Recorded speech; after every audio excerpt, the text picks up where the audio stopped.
Wabarakatuh. Waalaikumsalam Waalaikumsalam warahmatullahi warahmatullahi wabarakatuh. wabarakatuh.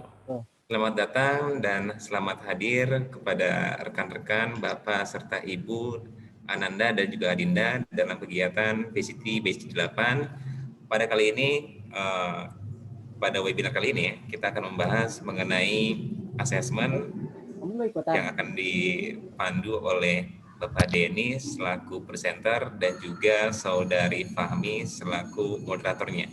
Sebelum itu, pertama-tama marilah kita mengucapkan basmalah bersama-sama sebelum kita mulai kegiatan ini.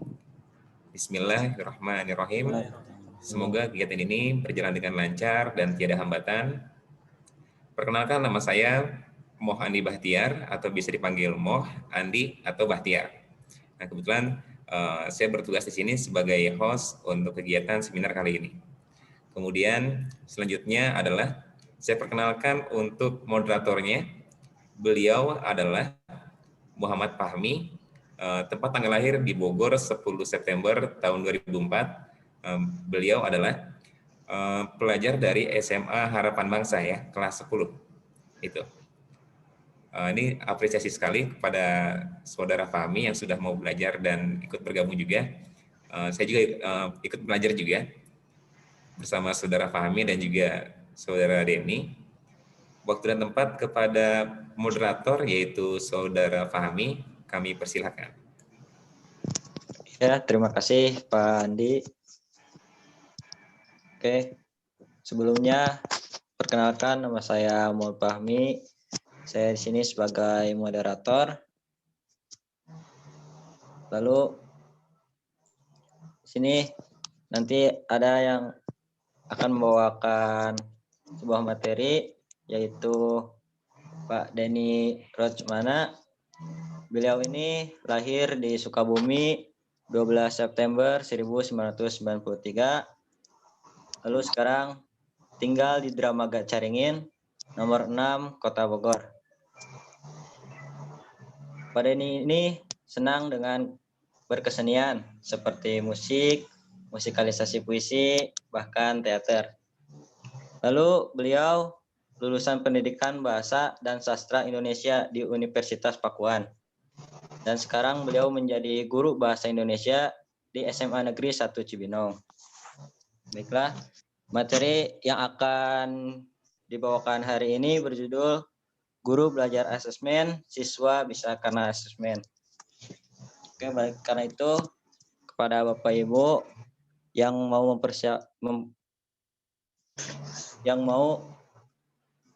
menyiapkan catatan ataupun hal yang lainnya sebelum Pak Denny menyampaikan materi, mangga dipersilahkan. Baik, baik, lalu itu kepada Pak Denny saya persilahkan. Ya, terima kasih kepada Bapak Andi sebagai host dan Muhammad Fahmi sebagai moderator kita di materi kita kali ini. Ya, kita akan membahas tentang asesmen. Ya, kita akan membahas tentang asesmen. Kita akan membahas tentang asesmen lah, karena kita tahu latar belakangnya adalah kenapa saya ingin menggunakan materi asesmen ini, karena kita tahu bahwa asesmen sekarang sedang trending, ya. Sedang trending, lalu guru dan siswa pun masih meraba-raba apa itu asesmen, apa itu asesmen, ya, apa itu asesmen seperti itu ya. Lalu juga bagaimana masa depan UN gitu, bagaimana masa depan ujian nasional, apakah dengan asesmen itu yang akan diganti atau tidak. Nah, ini kita di sini kita akan belajar bersama. Di sini juga banyak guru-guru, juga ada ananda-ananda di sini juga kita coba cari tahu tentang asesmen itu ya. Oke, saya akan persiapkan dulu materinya sebentar. Oke. Sudah terlihat ya, Pak Andi?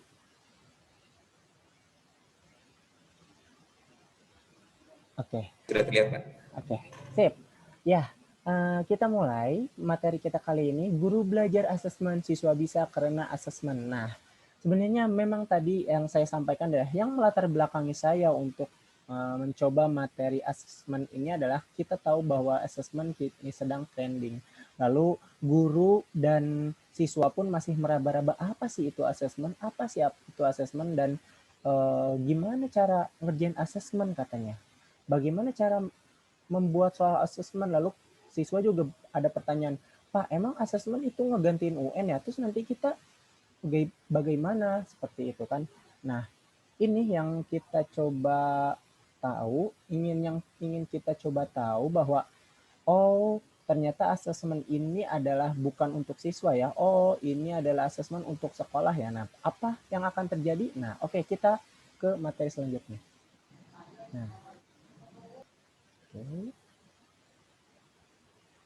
Nih, kita bisa tahu bahwa asesmen nasional atau asesmen nasional itu dilakukan untuk meningkatkan mutu pendidikan. Oke, apa sih itu mutu pendidikan? Oke, yang diharapkan. Lalu apakah dari hasil ujian nasional saja seperti yang selama ini terjadi? Oke, mutu pendidikan kemarin tahun-tahun sebelumnya itu dilihat dari nilai seberapa besarnya ujian nasional. Ada yang nilai ujian nasionalnya 100 siswa itu ada yang nilai 100 itu menjadi mutu pendidikan kita. Apakah itu yang akan terjadi? Nah, makanya karena dengan asesmen ini bahwa sistem pendidikan tidak hanya berorientasi pada pencapaian siswa, menguasai materi, pelajaran, dan nilai ujian akhir. Dengan asesmen ini, ujian nasional yang nilainya tinggi bukan jadi patokan.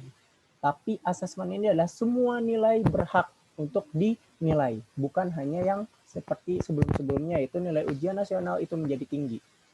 Seperti itu ya. Maka pada era transportasi pendidikan abad 21 ini bahwa perubahan menuntut siswa menguasai berbagai kecakapan hidup yang esensial ya, yang berorientasi pada teknologi, bekerja dan berkontribusi pada masyarakat. Berarti kita tahu bahwa asesmen ini bukan hanya dilihat dari seberapa baik siswa itu mendapat nilai ujian nasional. Wow, berarti asesmen ini soalnya luar biasa dong tentang kehidupan. Oke, kita cari tahu selanjutnya. Oke, lanjut. Nah, jadi yang melatar belakangi adanya asesmen ini adalah hasil PISA. Wah, ternyata hasil PISA ini adalah, jadi PISA ini adalah lembaga yang menilai tentang tingkat literasi suatu negara.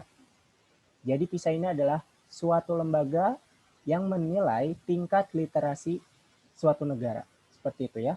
Nah, pada tahun 2018 itu sekitar 70% siswa memiliki kompetensi literasi membaca di bawah minimum. Sama hanya dengan keterampilan matematika dan sains. 71% siswa berada di bawah kompetensi minimum untuk matematika dan 60% siswa di bawah kompetensi minimum untuk keterampilan sains. Maka skor PISA untuk negara Indonesia itu 10-15 tahun terakhir itu menyebabkan Indonesia menjadi salah satu negara konsisten dengan peringkat hasil PISA yang terendah. Bagaimana pemerintah tidak merubah ujian nasional ini menjadi asesmen?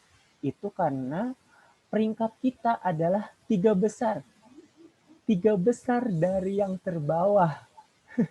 Ya, 3 besar dari yang terbawah. Bayangkan negara saking banyaknya kita adalah tingkat literasinya 3 besar dari yang terbawah. Itu dari hasil PISA. Ya.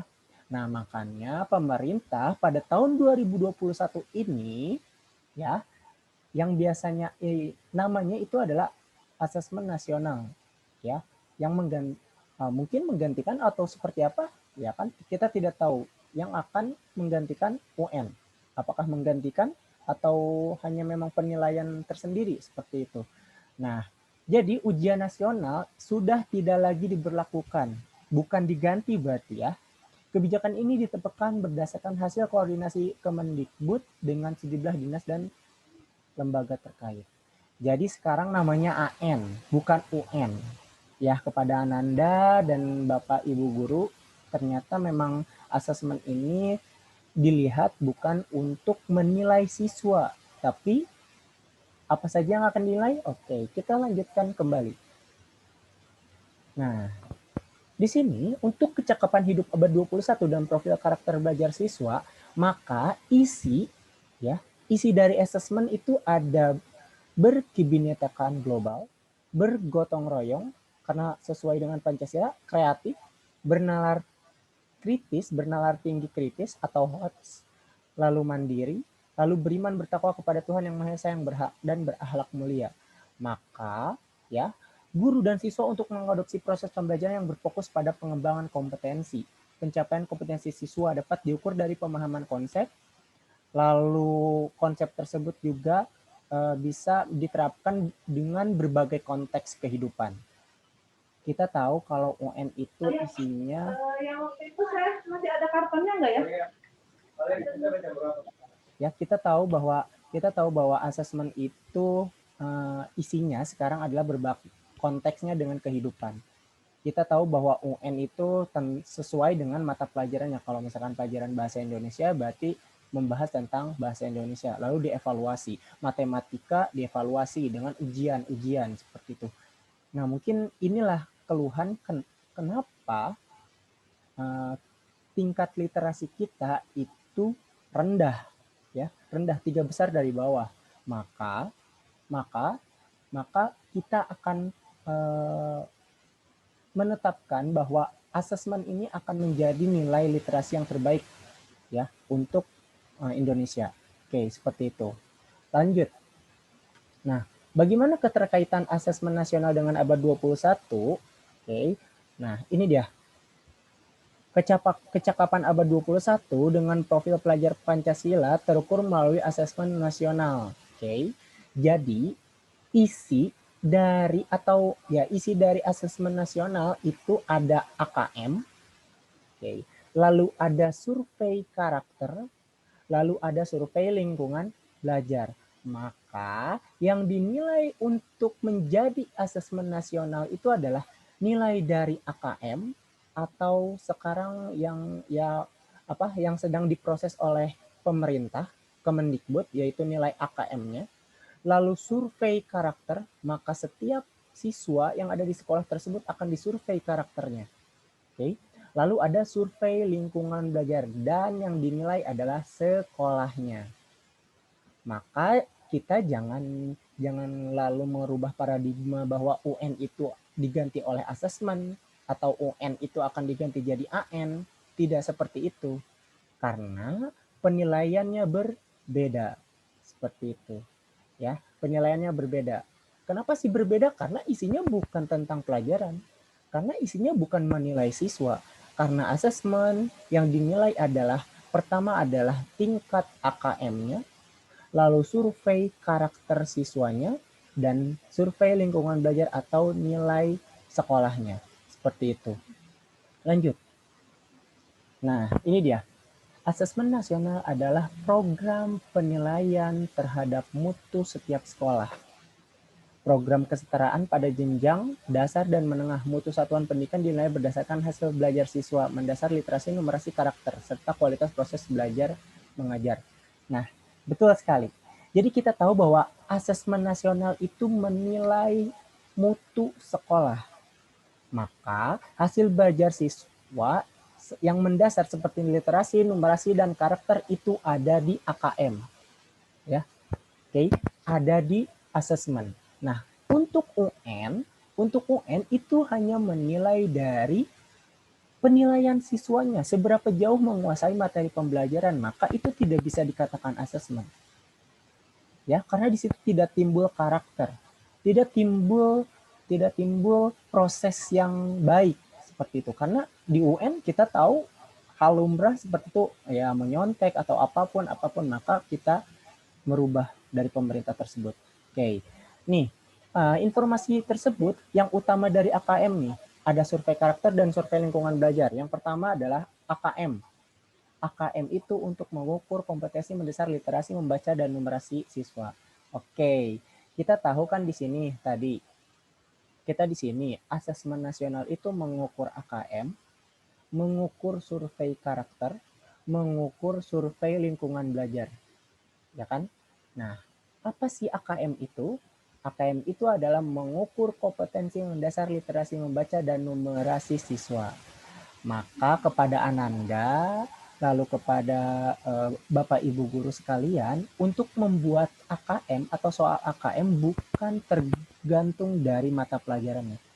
Oke. Kepada Ananda juga jangan terpaku bahwa asesmen nih berarti satu kali ujian banyak sekali mata pelajaran. Tidak seperti itu, ya. Tidak seperti itu. Maka yang dinilai hanya kompetensi mendasar, yaitu literasi membaca dan numerasi siswa. Berarti kalau literasi berarti ya tingkat membacanya akan dinilai. Lalu numerasi berarti tingkat menghitung matematikanya yang mendasar itu akan dinilai. Itulah AKM, bukan menyatukan semua mata pelajaran menjadi satu ujian. Nah, ini yang akan kita rubah paradigma itu. Ya, seperti itu ya. Lalu yang kedua adalah menilai dari survei karakter. Mengukur sikap, nilai, keyakinan, kebiasaan yang mencerminkan karakter siswa. Maka nanti selain Ananda ya akan mengerjakan AKM nanti juga kalian akan disurvei karakternya. Wah, oleh siapa? Oleh dinas-dinas terkait. Kalau misalkan kita di Jawa Barat, ya berarti pasti akan ada dinas terkait akan mensurvei karakter kita. Entah itu daring, entah itu mungkin langsung face to face. Nah, itu nanti kita masih membuat kebijakan itu. Ya, kita masih membuat kebijakan itu. Lalu yang ketiga adalah survei lingkungan belajar. Ya, yang mengukur kualitas berbagai aspek input dan proses belajar mengajar di kelas maupun di tingkat sekolah. Nah, untuk survei lingkungan belajar ternyata di asesmen nasional ini sekolah pun dinilai. Wow, luar biasa dong, yang dinilai bukan siswanya saja yang harus nilainya besar gitu kan, tapi ternyata sekolahnya pun akan dinilai, gurunya pun akan dinilai.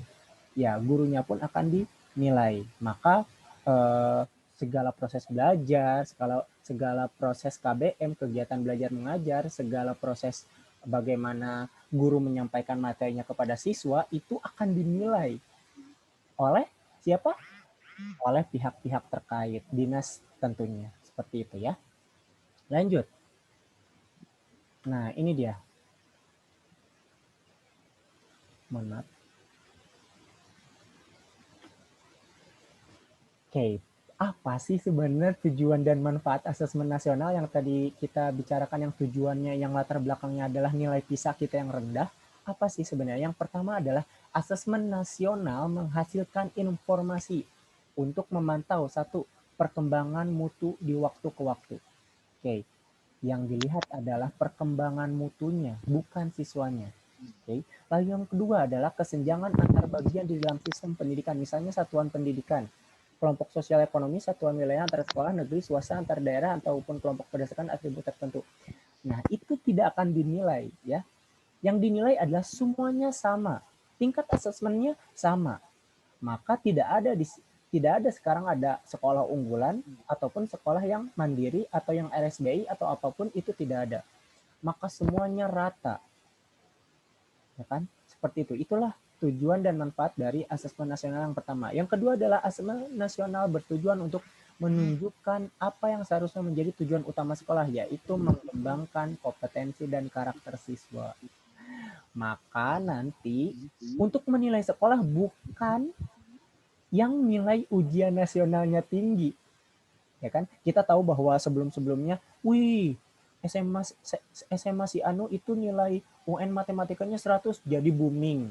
Wah, nilainya bagus. Wah, sekolahnya jadi baik. Sekarang yang dinilai bukan itu, tapi adalah asesmen nasionalnya yang akan, yaitu yang dinilai adalah pengembangan kompetensi dan karakter siswa. Maka kalau misalkan sekolah tersebut bisa mengembangkan karakter siswanya itu lebih baik, ya, lebih baik, atau karakter siswanya itu rajin bersih-bersih, atau mungkin yang dinilai adalah ternyata di sekolah ini tidak banyak yang malas. Nah, itu salah satunya kan karakter. Itu yang akan dinilai, bukan ujian nasional yang tertinggi. Oke. Lalu yang ketiga adalah asesmen nasional juga memberi gambaran tentang karakteristik esensial, ya, yang diharapkan mendorong sekolah dan dinas pendidikan untuk memfokuskan sumber dayanya perbaikan mutu pelajaran. Oke, jadi niatnya itu adalah asesmen itu adalah kita tahu, oh misal SMA Anu itu bagusnya di tentang siswa ini belajar mandiri, maka dinas pendidikan yang ada di daerah tersebut akan memfokuskan, oh akan diberikan tentang pembahasan tentang kemandirian. Itu yang akan dilihat. Maka bukan ujian nasionalnya yang besar. Nah, maka pada tahun 2021, Menteri Pendidikan Kebudayaan telah menyatakan bahwa hasil asesmen nasional dimaksudkan sebagai peta awal mutu susun pendidikan secara nasional. Asesmen nasional atau AN tidak akan digunakan untuk mengevaluasi kinerja sekolah maupun daerah, ya. Jadi bukan semata-mata asesmen nasional itu melihat, wah sekolah ini bagus, wah sekolah ini jelek, tidak seperti itu. Masih ada akreditasi seperti itu kan ya, Bapak Ibu guru ya, seperti itu. Nah, lanjut. Nah, ini nih yang paling penting nih. Membandingkan asesmen nasional dengan ujian nasional. Wah, luar biasa loh ini. Pembandingannya saking pemerintahnya ingin melihat nilai karakter siswa atau melihat nilai dari literasi dan numerasi, banyak sekali kriteria yang pembanding dari asesmen nasional dan ujian nasional yang berlaku di Indonesia. Yang pertama adalah tujuan pelaksana yang dibandingkan. Kalau asesmen nasional itu untuk mengevaluasi satuan pendidikan atau mengevaluasi mutu pendidikan dari suatu sekolah. Kalau ujian nasional mengevaluasi hasil belajar murid, hasil belajar siswanya. Ya, betul kan? Nah, lalu yang kriteria kedua adalah jenjang penilaian. Oke, kalau jenjang penilaian asesmen nasional itu SD, SMP, SMA, program kesetaraan jenjang dasar dan menengah, berarti semuanya juga. Lalu kalau ujian nasional SME, SMA, dan SMK saja. Sekarang SD kan waktu itu tidak berlaku untuk ujian nasional ya, menjadi nilai pasti seperti itu. Lalu level siswanya. Nah, ini nih yang paling membedakan. Yang ikut asesmen nasional itu atau yang ikut AKM, oke, itu adalah untuk kelas 5 SD, kelas 8 SMP, dan kelas 11 SMA. Seperti itu. Kalau ujian nasional, semuanya ikut ujian nasional ya. Tingkat akhir pada tiap jenjang. Tingkat akhir berarti kelas 6 SD, kelas 9 SMP, dan kelas 12 SMP ya. Seperti itu. Tapi kenapa sih kok jenjangnya di asesmen nasional di pertengahan, kelas 8, kelas 5 SD, kelas 8, dan kelas 11? Oke, nanti kita akan coba membahas itu di slide berikutnya. Lalu subjek siswa. Kalau asesmen nasional itu survei siswa dipilih secara acak untuk mengikuti AN. Iya, buat. Oke, di asesmen nasional itu bukan semua siswa, tapi adalah dipilih acak oleh pemerintah. Ya, hanya beberapa siswa yang dipilih untuk mengikuti AN.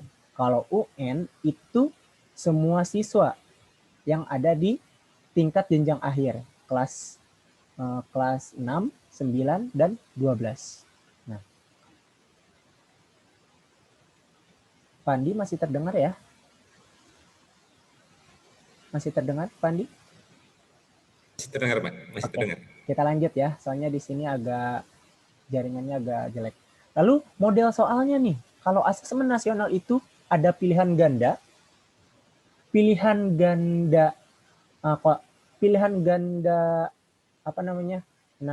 kombinasi ya, menjodohkan isian singkat dan uraian. Wow, berarti banyak sekali jenis-jenis soalnya ya kalau misalkan AN. Nah, lalu ujian nasional itu ada hanya pilihan ganda dan isian singkat saja. Oke, isian singkat pun hanya untuk matematika kelas SMA saja. Nah, nanti kita akan bahas satu-satu. Sasaran penilaiannya itu, kalau AN itu tadi yang saya sebutkan adalah kompetensi literasi, numerasi, karakter. Lalu kalau ujian nasional adalah penguasaan terhadap mata pelajaran. Oke. Lalu metode penilaiannya itu menggunakan, kalau UN itu menggunakan CMT, MESAT, ya.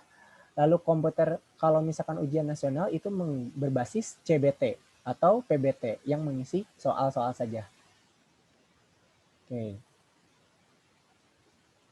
Oh ternyata nggak ada ya di sini. Nah, maksudnya di sini, maksudnya di sini adalah bahwa asesmen nasional itu menggunakan MSAT ya, MESAT ya. Nah, di sini itu jadi untuk modelnya itu terasa enak sekali. Misal seperti pilihan ganda pastikan memilih A, B, C, D, E, F ya seperti itu. Lalu pilihan ganda kompleks atau kombinasi itu ada yang pilihan gandanya isinya ada 2 kali, atau misalkan pilihan gandanya yang jawabannya cuma 2, jawabannya cuma 3, seperti itu. Lalu menjodohkan. Nah, menjodohkan bisa menggeser-geserkan sesuatu, menggeser-geserkan jawabannya kepada soal yang tepat, ya kan? Lalu isian singkat dan uraian. Nah, maka di sini ada suatu uraian, maka tingkat daya baca dan tingkat pemikiran siswanya itu dinilai sekali di dalam asesmen nasional melalui metode MESAT dibandingkan CBT yang hanya memilih satu jawaban yang tepat. Seperti itu. Itu bedanya. Oke. Nah, ini dia. Petunjuk dan teknis pelaksanaan asesmen nasional. Oke. Nah, kalau asesmen nasional itu ada survei karakter, survei lingkungan belajar, lalu AKM. Nah, kita terfokus ke AKM. Ya, yang akan dinilai ada yang pertama literasi membacanya. Yang pertama adalah memahami bacaan tersebut, menggunakan ya bacaan tersebut, lalu mengevaluasi dan merefleksi. Lalu yang selanjutnya adalah asesmen numerasi, yaitu memahami numerasinya tersebut, mengaplikasikannya, lalu bernalar. Jadi nanti di soal-soal asesmen nasional itu bukan hanya 1 tambah 1, 2, 3 tambah 2, 5, bukan seperti itu. Tapi bagaimana cara mengaplikasikan numerasi, misal tentang peluang ya Pak Andi ya, tentang peluang. Nah itu kita bikin asesmennya itu seperti, nah misal peluang itu tentang dadu ya seperti itu. Jadi bagaimana peluang itu timbulnya 6, berapa kali kalau misalkan di diundi dengan 3 kali undian, berapa kali angka 6 akan keluar. Nah itu kan adalah mengaplikasikan, lalu bernalar anak-anak juga seperti itu. Oke. Lalu jadwal pelaksanaan. Oke, di sini nih antara asesmen nasional. Kalau misalkan hari pertama, kalau untuk SD itu 75 menit tes literasi membaca. Lalu hari kedua ada tes numerasi 75 menit. Oke. Lalu survei karakternya 20 menit dan survei lingkungan belajarnya 20 menit. Seperti itu sistem dari jadwal pelaksanaan dari asesmen nasional, dan berbeda dengan SMP dan SMA. Kalau untuk SD, kalau SMP dan SMA itu literasinya 90 menit, numerasinya pun 90 menit untuk di hari kedua. Lalu survei karakternya 30 menit, survei lingkungan belajarnya 30 menit. Oke. Nah, ya, berarti kita tahu bahwa yang dibutuhkan untuk SD itu sekitar 95 menit ya. Kalau misalkan SMP dan SMA itu sekitar 120 menit. Berarti lumayan tuh, ada 2 jam untuk mengerjakan asesmen hari pertama dan hari kedua. Kalau UN kan kita tahu, wow lumayan kan, ada 5 hari. Kalau 5 hari dengan 5 mata pelajaran, atau berbeda setiap jenjangnya SD, SMP dan SMA. Lanjut. Oke, asesmen itu ya berbasis komputer adaptif atau masif tadi ya. Pertanyaan yang disajikan bergantung kemampuan siswa. Yang isinya adalah penalaran seperti itu. Mungkin nanti saya akan coba contohkan. Peserta AKM itu seluruh satuan pendidikan, tidak semua murid, dan pemilihan sampel secara acak. Nah, itu yang tadi kita sebutkan bahwa peserta AKM bukan semuanya sensus seperti UN, tapi semua muridnya diacak. Kalau nggak salah itu 10% dari 10% dari jumlah siswa yang sesuai jenjangnya. Misal di satu jenjang itu kelas 11 kita mempunyai, satu sekolah itu mempunyai 360 siswa, berarti 10%-nya akan diacak untuk ikut asesmen. Ya, seperti itu. Nah, ini dia penjelasannya. Kenapa AN itu hanya sebagian siswa? Hal itu terkait dengan tujuan dan fungsi asesmen nasional. AN tidak digunakan untuk menentukan kelulusan, menilai prestasi siswa sebagai individu, tapi untuk menilai evaluasi sistem pendidikannya. Maka asesmen digunakan untuk memetakan puntu sekolah dan sistem pendidikan secara keseluruhan. Oke, seperti itu. Maka yang diperlukan adalah informasi dari sampelnya saja. Jadi hanya uji coba ya, sampel yang mewakili populasi siswa di setiap sekolah pada jenjang kelas yang menjadi target dari asesmen nasional. 360 siswa, maka 10%-nya, berarti 36 itu secara acak untuk mengikuti asesmen AKM. Okay. Mengapa yang menjadi sampel adalah siswa kelas 5, kelas 8, dan kelas 11?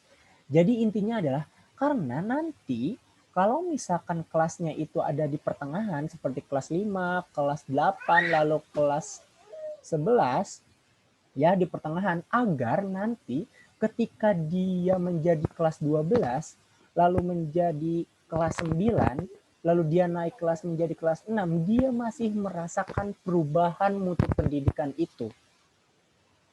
Oke, misal nih, kita analogikan bahwa kelas 11 sudah menempuh AKM. Wah, ternyata nilainya standar, misal ya, nilainya standar. Maka kenapa yang ditujukan itu adalah anak kelas 11? Nah, nanti ketika dia kelas 12, maka mereka akan bisa menilai mutu pendidikannya sudah meningkat atau tidak, atau masih standar, atau makin menurun.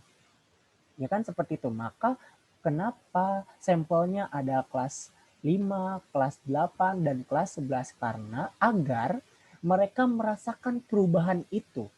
Ya, siswa itu akan merasakan perubahan mutu pendidikan yang diselenggarakan oleh sekolah tersebut. Itu maksudnya. Oke. Nah, jadi kita tahu bahwa ya sebenarnya asesmen itu bukan menilai untuk siswa. Maka Ananda sekalian jangan takut ya. Ananda sekalian jangan bimbang jika akan ada asesmen nasional. Nah, kebetulan juga kalau nggak salah ada informasi ter-up to date bahwa asesmen nasional juga akan diundur karena kesiapan pemerintah yang belum sempurna ya, kesiapan pemerintah yang belum sempurna. Jadi diundur ke bulan Oktober atau November.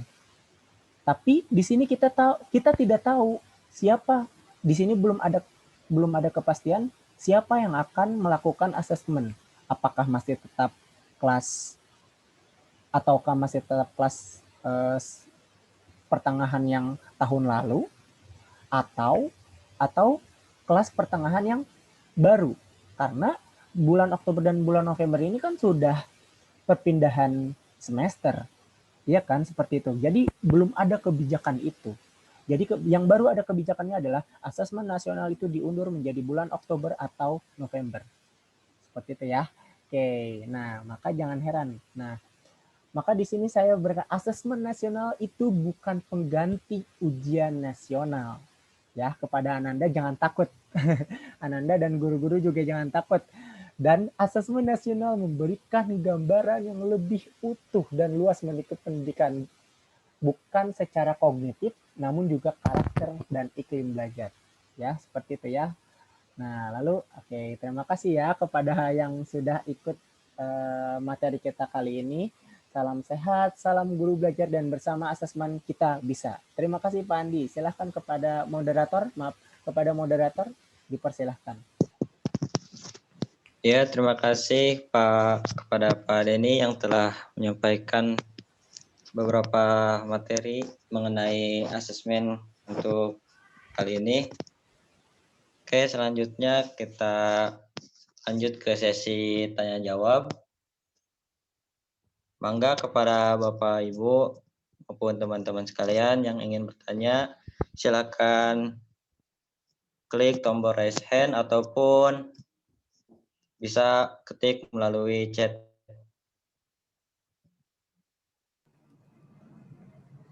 Sudah ada yang bertanya ini Pak? Oh. Dari Pak Doni dan Bu Gabriel. Ya. Ini dari Bapak Doni ada pertanyaan Pak Deni.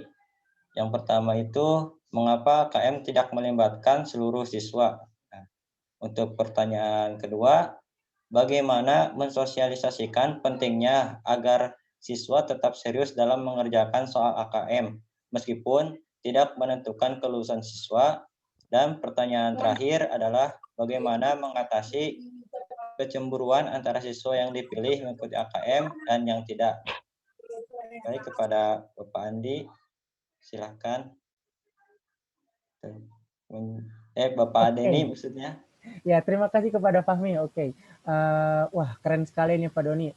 Pertanyaan pertama, mengapa KM tidak melibatkan seluruh siswa? Tadi sudah saya jelaskan ya bahwa memang ini adalah secara acak, tidak melibatkan seluruh siswa karena yang dinilai bukan nilai individu, ya, bukan nilai individu, tapi nilai untuk hanya diberikan sampel saja, menilai si sekolah dan menjadi sampel tersebut yang tadi saya jelaskan seperti ini. Oke, bentar saya ingin coba yang share yang tadi.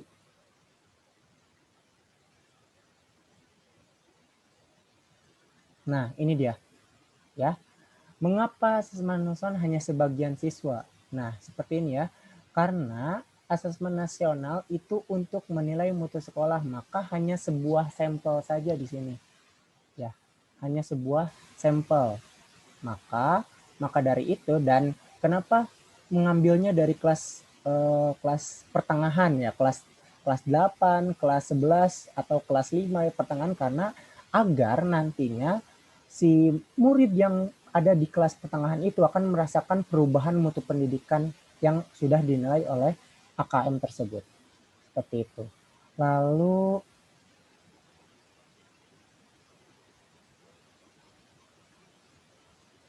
oke. Tentang cara sosialisasinya Pak. Ya, seperti itu. Lalu pertanyaan kedua ya. Tadi pertanyaan kedua apa, Pak Fahmi? Untuk pertanyaan kedua dari Pak Doni, bagaimana mensosialisasikan pentingnya agar siswa tetap serius dalam mengerjakan soal AKM meskipun tidak menentukan kelulusan siswa? Nah, Baik. ini dia. Oke, memang benar sekali sosialisasi untuk ke anak-anak itu. Jadi kita tahu bahwa AKM itu bukan penentu kelulusan loh, tapi adalah penilaian sekolah. Tapi kalian harus cermati juga kepada ananda-ananda sekalian yang di sini kebetulan banyak sekali ya, ananda juga kebetulan. Nah, asesmen ini akan menjadi nilai sekolah. Maka ini akan dilihat nilainya, maka akan dilihat oleh pihak universitas, ya, dilihat oleh universitas. Oh ternyata nilai AKM di SMA tersebut adalah standar, maka yang akan dilihat adalah kestandaran dari perkuliahannya. Maka dari itu memang bukan penentu kelulusan, tapi akan dilihat nilainya oleh pihak lembaga-lembaga tinggi tersebut. Seperti itu. Maka jangan sia-siakan amanat amanat yang tadi dinas secara acak itu jadi silahkan saja bersemangat, pendidikan itu bersemangat, belajar itu bersama-sama kita semuanya. Seperti itu sih. Sosialisasinya adalah semuanya akan semuanya akan menjadi tolak ukur untuk perubahan, ya. Kalau misalkan mengerjakan AKM itu tidak menentukan kelulusan, tapi tetap saja kita juga harus bisa melihat nilai seberapa jauh sih nilai sekolah tersebut. Oke, pertanyaan ketiga Pak Fahmi. Oke, untuk pertanyaan ketiga dari Pak Doni, bagaimana mengatasi kecemburuan antara siswa yang dipilih mengikuti AKM dan yang tidak, Pak? Iya, misalkan kalau misalkan ada 360 siswa, tapi yang ikutan 36 siswa, dan 36 siswa itu belum tentu pintar, belum tentu cerdas, belum tentu tidak pintar, seperti itu ya. Belum tentu seperti itu, 36 siswa secara acak. Nah, inilah bagian dari kenetralan. Bagian dari pemerintah itu akan menilai secara acak, ya. Oke, seperti itu. Jadi kecemburuan itu akan teratasi jika memang si siswa yang terpilih itu bisa melaksanakan AKM. Apalagi jika AKM-nya itu akan menjadi nilai tinggi untuk sekolah, maka kan kita tidak tahu si apa yang secara acak itu adalah orang yang pintar, orang yang sangat pintar, atau orang yang tidak pintar, atau yang biasa-biasa saja. Kita tidak tahu. Nah, inilah bagian dari penilaian yang netral gitu kan, tidak dibagus-baguskan, tidak dijelek-jelekkan nilai tersebut, seperti itu. Oke, lalu kecemburuan antar siswa. Tidak perlu cemburu sebenarnya sih ya. Tidak perlu cemburu karena sebenarnya siswa terpilih itu secara acak, bukan semata-mata yang ikut AKM orang pintar, ya kan? Yang ikut AKM yang ikut AKM orang-orang yang biasa saja, tidak seperti itu karena semuanya terwadahi. Makanya itu adalah sebuah penilaian untuk sekolah. Ya, seperti itu ya. Lanjutnya, Mangga, Fahmi.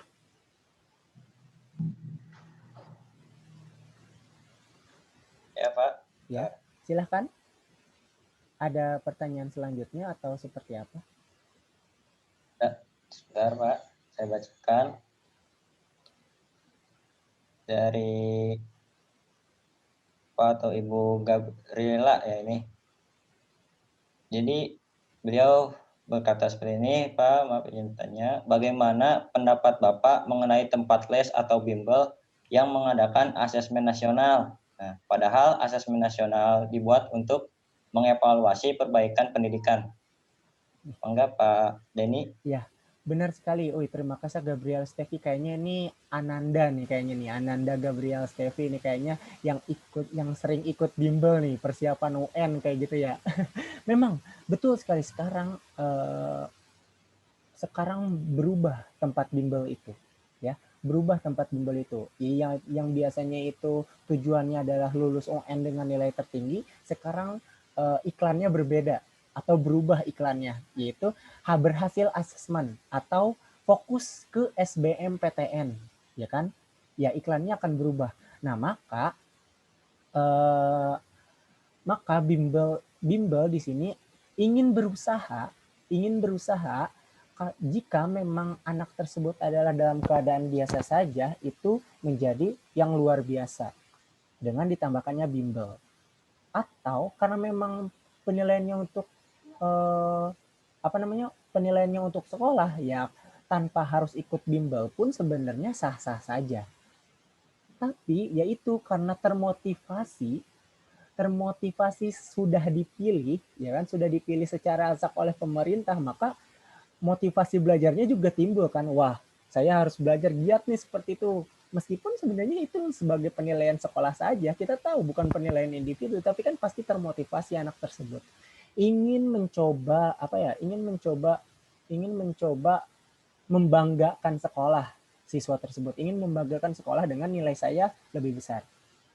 Kalau individu kan biarin dah, sekarang mah kalau individu ya udah, saya emang nggak bisa ngalahin si Anu misal. Saya tidak bisa mengalahkan si Anu untuk nilai. Tapi kalau misalkan seperti ini, semuanya jadi saling termotivasi seperti itu. Ya, jadi bimbel-bimbel pun sebenarnya dihapuskannya UN itu tidak membuat tempat bimbel sepi, gitu kan, tidak membuat tempat bimbel sepi, malah jadi banyak yang termotivasi untuk masuk ke dalam bimbel tersebut. Ya, begitu ya kepada Nanda Gabriel Stevi. Okay. Baik Pak, untuk pertanyaan selanjutnya dari Bapak atau Ibu ataupun Ananda Angela Nurul Fajriyah nih. Jadi pertanyaannya, apakah saat kelas 11 mengikuti asesmen, hasilnya akan berpengaruh kepada anak kelas 12 saat masuk jalur undangan ke PTN? Baik, gimana Pak Dendi? Ya, seperti itu ya. Nah, eh, apakah berpengaruh ke anak kelas 12 yang masuk jalur undangan ke PTN? Pengaruhnya pasti ada. Karena PTN tahu, wah, kualitas setelah melihat hasil AKM, wah, ternyata kualitas sekolah tersebut seperti ini. Oh, kualitas seperti ini, tapi tidak mengubah kelulusan itu. Ya, tidak merubah kelulusan itu. Akan ada pengaruhnya dengan kelas 12, pasti selalu ada pengaruh di setiap asesmen. Di setiap ujian pasti akan selalu ada pengaruh. Tapi itu tidak akan berpengaruh bagi kelulusan. Nah, makanya individu di sini siswa juga harus tetap belajar. Ya. Apa namanya? Pengaruhnya hal yang seperti apa? Pengaruhnya adalah dari segi motivasi belajarnya saja, atau melihat kriteria PTN, melihat kriteria sekolahnya saja, seperti itu. Tidak ada pengaruhnya bagi individu siswa tersebut, seperti itu ya. Oke, Pak. Lalu ada pertanyaan dari Ibu Suciana Dewi sepertinya.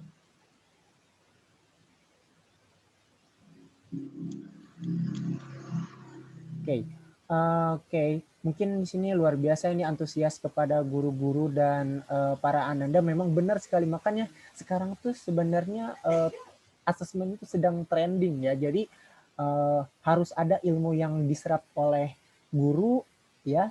Lalu ada juga bisa merubah paradigma dari para siswa ya, seperti itu. Maka ada pertanyaan banyak sekali nih dari ananda sekalian sama ibu bapak guru sekalian.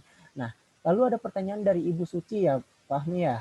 Pertanyaannya katanya, bagaimana dengan siswa sekolah paket, baik itu paket A, paket B, atau paket C? Karena berdasarkan pengalaman saya mengajar di sekolah paket, di tahun 2016 kelulusan siswa sekolah paket ditentukan oleh UN. Ya betul. Kemudian di tahun ini saya memegang homeschooling akan menjadi sekolah paket A dan paket B. Apakah ujiannya sama dengan ujian AKM atau bagaimana? Ya, oke, seperti itu ya. Kan kita tahu bahwa satu lembaga itu tidak semuanya. Maka kemungkinan paket A, paket B, dan paket C akan disamaratakan. Ya, tapi masih kemungkinan. Dan soal AKM-nya pun akan sama dengan semuanya. Dan penentuan secara acaknya pun akan sama.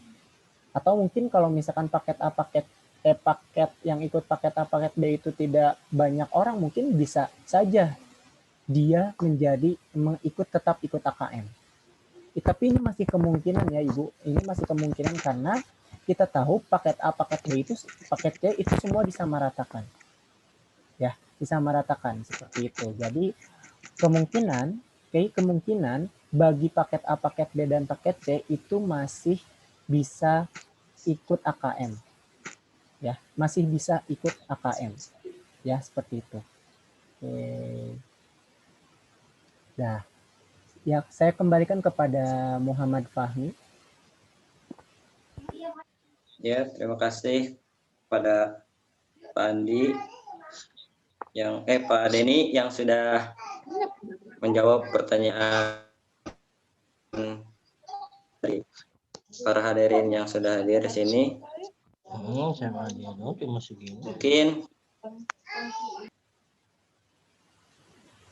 ada tambahan Pak Denny sebelum menutup acara ini? Boleh, silahkan.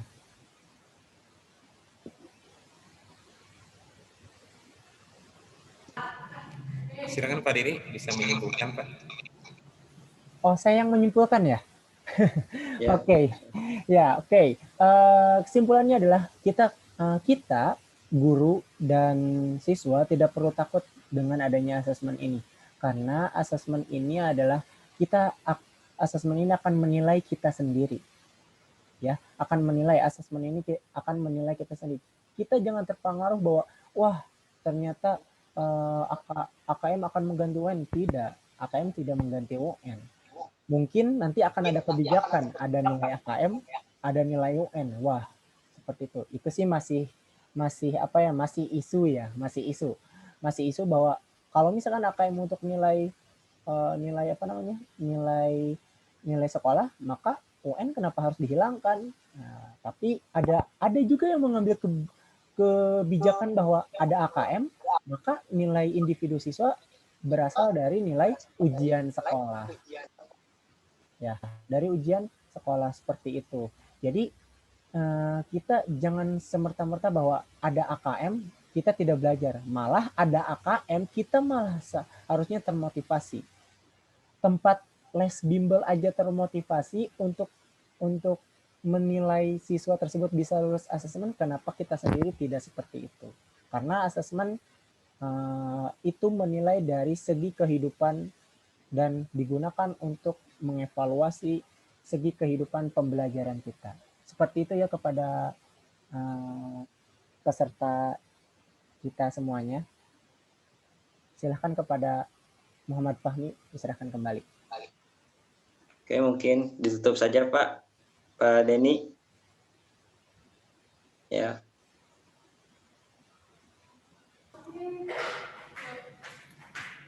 Ya. Mohon izin Pak Fahmi dan Pak Denny untuk mengambil alih untuk menutup. Oke, terima kasih penyampaian yang telah disampaikan oleh Bapak Denny Rohmana terkait guru belajar asesmen, siswa bisa karena asesmen, dan juga kepada Ananda Muhammad Fahmi yang menjadi moderator pada hari ini. Terima kasih kepada Bapak Doni Nugroho selaku instruktur kami, kemudian pada Bapak dan juga Ibu serta Ananda yang sudah hadir pada hari ini, Pak Riswandi, Bu Iwin, Bu Gabriela, Bu Bella, Pak Anton, Bu Suci, Bu Angelita, dan semua rekan-rekan yang setelah mendukung pada kita kali ini pada PCT Base 8.